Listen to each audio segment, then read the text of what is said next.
Demandeur d'emploi, j'ai été très intéressée de participer à cet atelier découverte qui m'a permis de découvrir des entreprises et des chefs d'entreprise de ma région dont je ne soupçonnais pas l'existence.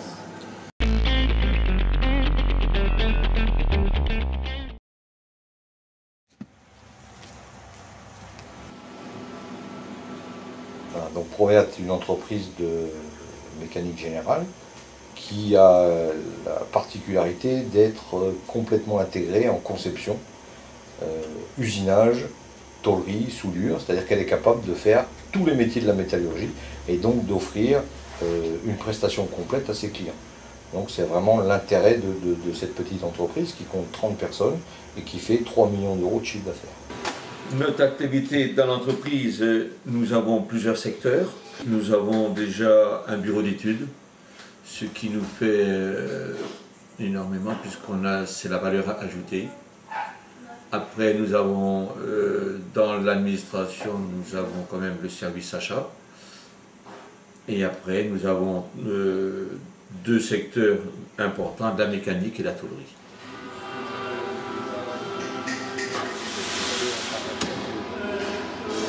On a commencé de construire le magasin au 15 juillet, parce que je suis arrivée le 15 juillet à la société. Donc avant, il n'y avait pas de magasin du tout à la société.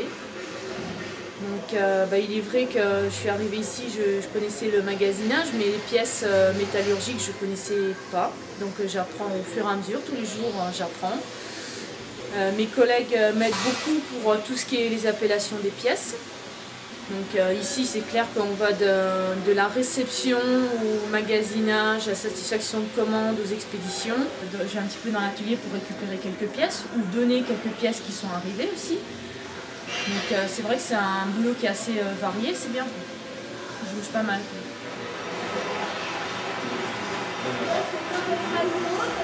Alors, un point faible par contre de l'entreprise, c'est d'être situé en zone rurale et d'avoir beaucoup de mal à recruter des personnes qui acceptent de venir vivre dans un milieu qui est un petit peu particulier. Quand on a connu la ville, on a un peu de mal à venir dans notre région pour travailler, hein, même s'il y a du travail dans nos métiers de la métallurgie. Où ça devient beaucoup plus difficile, c'est au niveau du personnel qualifié d'atelier, notamment soudeurs, tauliers chaudronniers, mécaniciens. Et dans les mécaniciens, les usineurs conventionnels et numériques, là c'est très difficile. D'abord parce qu'il n'y a pratiquement plus d'écoles dans la région qui forment ces profils-là. Et donc le choix de Provea pour être capable de faire face à la demande, c'est de former, grâce aux chambres syndicales notamment, à travers des contrats de professionnalisation, des gens qui sont éloignés de l'emploi. Ce que j'ai trouvé très intéressant, c'est visiter les entreprises. J'ai découvert qu'il y avait une ferme d'exploitation à 10 km de chez moi, du côté de Époisse, qui vend des pommes de terre à des particuliers, qui fait de la confiture de pommes de terre. Et sans cet atelier découverte, je n'aurais jamais trouvé cette entreprise-là, cette ferme.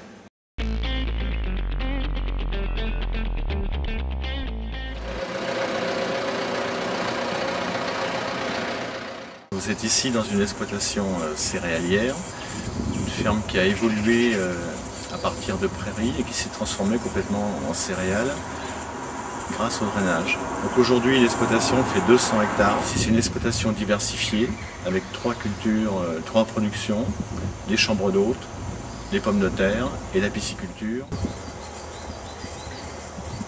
Alors l'avantage de toutes ces productions, c'est que ça donne du travail toute l'année. Le poisson se fait pendant la période froide, les pommes de terre pendant la période chaude, l'irrigation se fait pendant les périodes sèches. Donc nous avons le plein emploi sur l'exploitation grâce à cette diversité de cultures. L'agriculture est forte consommatrice d'emplois, bien sûr. Pour l'instant, n'y a pas encore de véritables problèmes en matière d'emploi, mais fatalement, avec la demande extérieure des autres secteurs d'activité, l'agriculture va être touchée indirectement par le fait de la pénurie de main-d'œuvre qui se fait jour sur le secteur.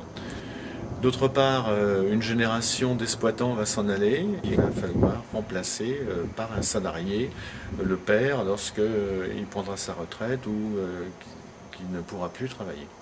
Donc l'agriculture de notre région, qui a de l'élevage, va être forte demandeuse d'emploi dans les prochaines années. Ce que j'ai retenu de cet atelier, c'est que dans différents secteurs d'activité, il y a un problème de recrutement et il faut un minimum d'expérience.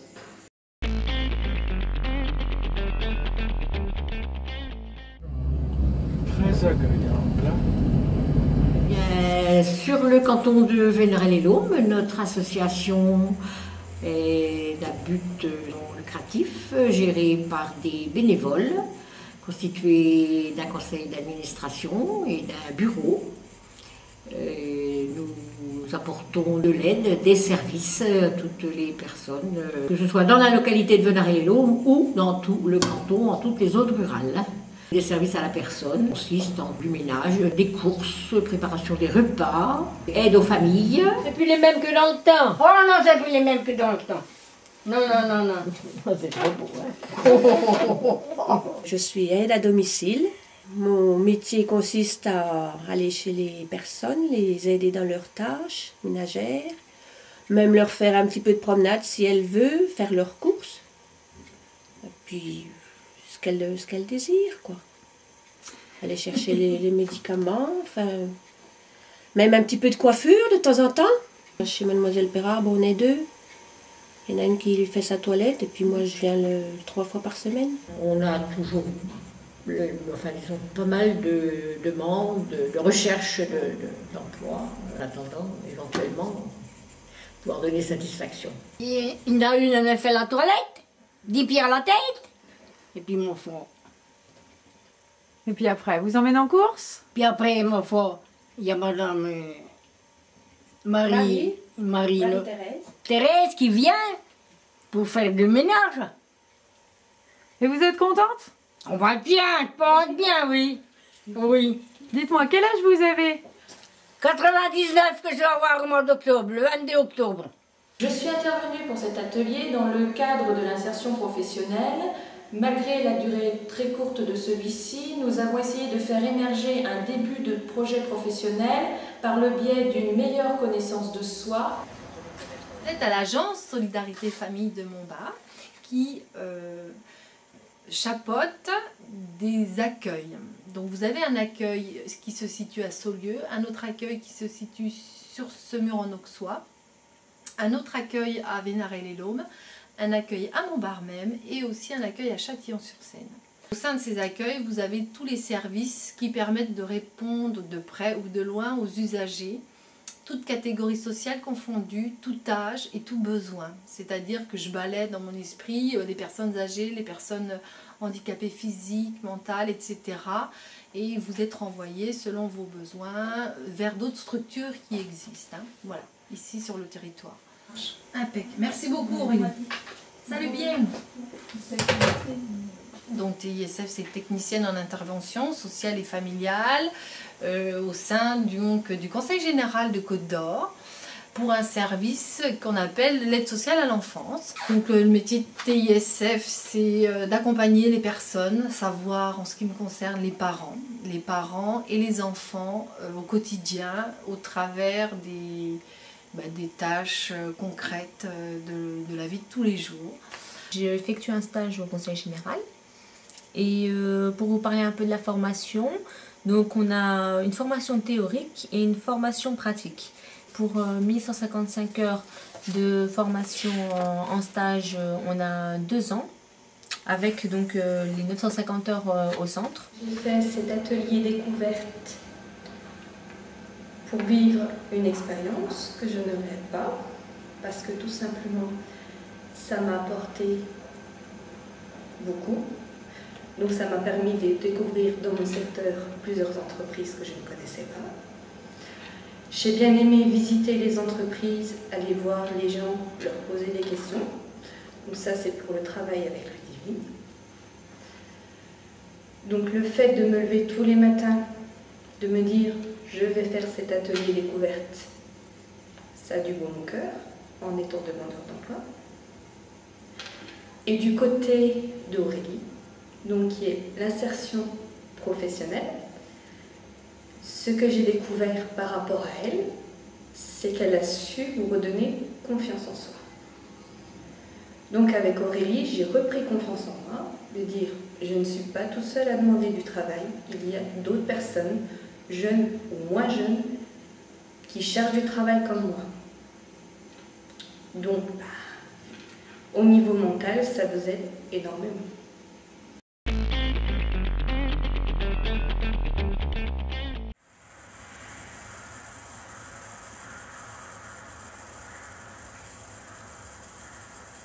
Bien, donc l'hostellerie d'Aussois, entreprise familiale qui a été reprise il y a 4 ans maintenant. Établissement hôtelier et de restauration, donc une partie hôtelière classée en 3 étoiles, comprenant 42 chambres.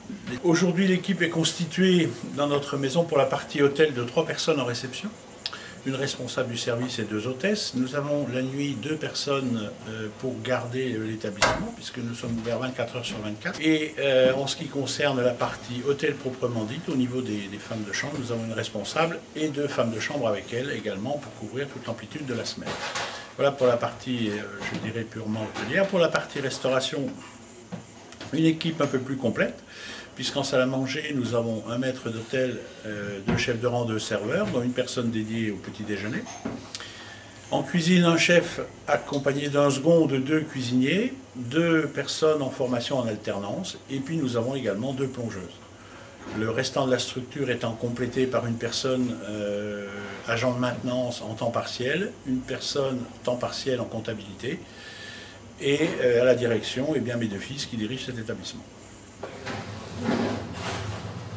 Alors aujourd'hui, de manière générale, plus en recherche de personnel en restauration qu'en hôtellerie. Les métiers de la salle à manger, comme les métiers de la cuisine, sont des métiers en souffrance.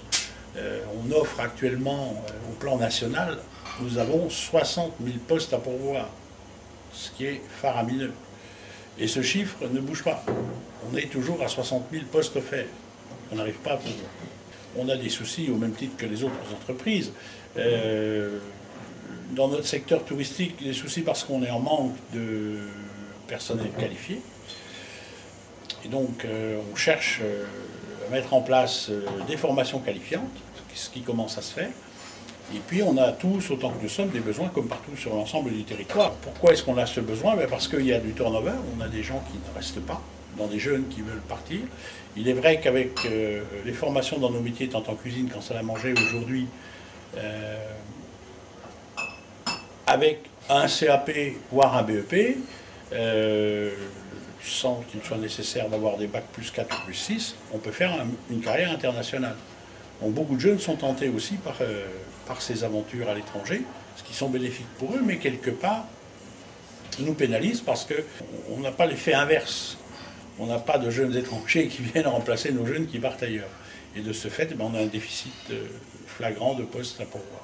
Et la particularité des métiers de l'hôtellerie et de la restauration, c'est qu'on recrute sans arrêt. Bon, il y a du turnover dans nos métiers parce qu'on a des jeunes qui apprennent le métier et par vocation, il est important qu'ils bougent. On ne leur demande pas de bouger sans arrêt non plus. Mais il est important aussi pour se former qu'ils fassent 1 an, 2 ans dans une maison et passer dans une autre maison pour acquérir de l'expérience, acquérir des connaissances. Ça, c'est une règle de la profession. Ensuite, on a la saisonnalité. On se renforce d'1 ou 2 personnes en salle à manger, d'1 ou 2 personnes en cuisine, en fonction de l'activité qu'on a prévue ou que l'on a déjà en carnet. C'est malheureusement notre lot, nous autres hôteliers, encore plus chez les restaurateurs que chez les hôteliers, où on a un turnover important. Grâce à cet atelier avec Aurélie et Ludivine, ce qui m'a permis de me restructurer et de mettre tout en œuvre pour faire aboutir mon projet. 2 chambres d'hôtes donc à la ferme de Plumeron. On a décidé de faire des chambres d'hôtes parce qu'on a acheté la ferme, enfin pas la terre mais les bâtiments. Et moi j'avais travaillé 7 ans à la poste, j'avais 4 enfants et j'envisageais soit de repartir à la poste ou alors c'est la tante de mon mari qui était présidente des chambres d'hôtes des Gîtes de France de la Côte d'Or qui m'a dit pourquoi tu ne ferais pas des chambres d'hôtes. J'ai trouvé l'idée excellente parce que ça me faisait rester chez moi et puis je recevais des visiteurs du monde entier. Voici la première qui a été faite, ça fait 18 ans maintenant. Et nous avons changé le lit là, cette année, nous avons passé d'un lit de 140 à un lit de 160, ce qui intéresse bien les étrangers surtout. Donc ici c'est 3 personnes et dans la chambre à côté c'est jusqu'à 5 personnes. Donc je peux recevoir 8 personnes maximum. Je pense que les stagiaires à la fin de cet atelier se sont découvertes et ont réalisé qu'elles avaient un potentiel souvent inexploité. Elles ont également acquis une meilleure connaissance du monde de l'insertion professionnelle et du bassin de l'emploi du Mont-Bardois.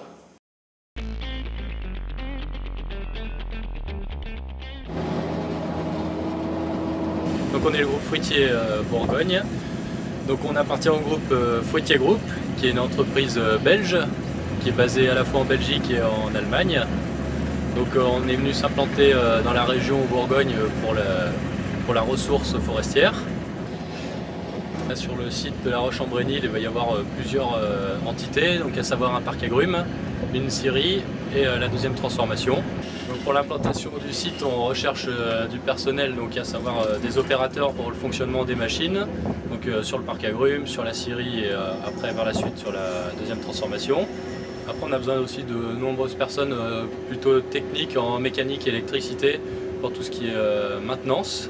Donc là il faut des personnes qualifiées, ayant un certain bagage, certaines connaissances de tout ce qui est automatisme, électronique et puis la mécanique. Et autrement pour les opérateurs, donc ça sera des postes fixes, donc avec des tâches régulières.